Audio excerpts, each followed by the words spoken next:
Praise be, it is here. We have a new patch 1.6.4 and with it we are getting the group finder. Finally, the group finder has come back to New World. Not that it ever actually made it into live, but let me show you the patch because it does have some other interesting stuff in it as well. As always, this patch will be going live tonight if you're in the Pacific time, first thing tomorrow morning if you're in the EU. The first section today is Combatant AI, and the first one is weapons, and then sword and shield, and then fixed an issue that caused Defiant Stance base ability to give an increased 20% damage reduction on upgrade instead of the intended 30% damage reduction, so it'll now be better. I think maybe this is why I was confused last week about housing, because they do like a bullet point and then another bullet point just to get to the point, because they have them in different sections. I mean, that's not that interesting, but it was interesting to me, so there it is. And then these next sections here, I'm pretty sure was caused by the streamer and YouTuber whose name currently escapes me, but I saw a video of him doing this, and effectively it's Outpost Rush and additional protections to prevent tier 3 command posts from taking damage before the fort gate is destroyed. And the next one is added additional protections to prevent unintended wall climbing at Fort Astra. And the Twitch streamer that I'm talking about basically went to this fort, jumped over the wall, and then effectively killed the outpost, I think. Look, obviously not intended. It's good that they fixed it. Sort of funny if that video sort of going semi-New World viral, if you will. Not that it was like super big or anything, but that video sort of being a little bit popular possibly caused that, which is funny, or it might just be a coincidence. Either way, it's nice that they've reacted and fixed it. If it did come from the video, but it's even nicer that they've paid attention and actually done it. And then the big ones are here. Expeditions.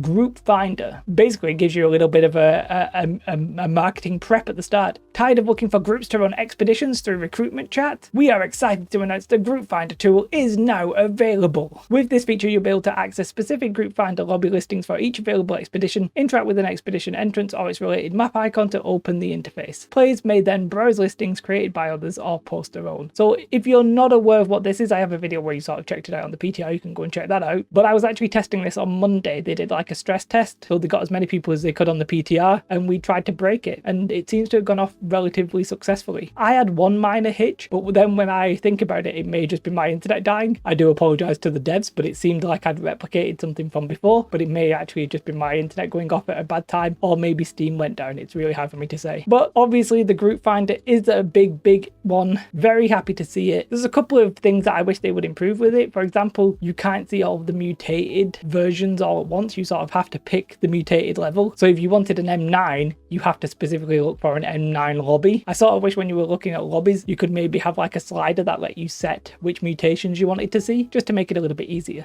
Because you have to consider that it's per mutation and it's per expedition. So it only works for expeditions, but if you want to run a Genesis one, you have to specifically look at Genesis, and then you have to specifically look at the level. Now I'm making it sound bad. It's actually very good. I actually quite like it as a concept. I just think that there's some improvements that they can do along the way. This is sort of like phase 1 of the group finder, and it works well. It looks good. Sure, great. Can't wait for improvements. I might finally be running my, absolute scuffed tier bronze level versions of M10 at some point. If you want to do that on Barry, come and join me. I'll be there. And then furthermore, they have fixed an issue that caused knee read to get stuck in a tornado and block expedition progress. Alright, never saw it, but fair enough. Then there are a couple of things to world experience. Notable fixes. So they fixed an issue that caused Everfall and Reap water control bonuses of 10% Azov Salt from PvP game modes and the open world sources to not apply. So they will now apply, and you actually get the 10% that you're supposed to. Okay, good. I didn't know that was happening, but fair enough, they fixed it. Now this one's sort of funny because it feels like this has been going on forever. Added a speculative fix for achievements and titles not loading correctly upon character login. We will continue to monitor the forums to see if players are still encountering this issue after the update. So initially it felt like you were getting all of your achievements like all of the time, then that stopped, and then sometimes you could go into the game and not see any of your achievements. Hopefully this is what I think they fixed, but keep in mind it is only a speculative fix, so we'll see, I guess. Then there are a couple of things relating to the Summer Medley Fair, which by the way, just to confirm, is ending on the 6th of September. You might have seen that in game, it says one thing and then there's a little warning saying a different thing. It is the 6th of September. So they've added a disclosure to the modeling bug Waltz music pages saying that they're going to disappear. That's basically like use them or lose them, I think is what they're saying here. They've adjusted several locations of the Eternum Sturgeon hotspots in Brightwood, First Light, Windswood and Reekwater to basically better align with the surface water. Not seen that myself, but I'm guessing that means that they're in some stupid places. That's fair enough, fine. And then this one for me is actually the biggest one on here out of these three, because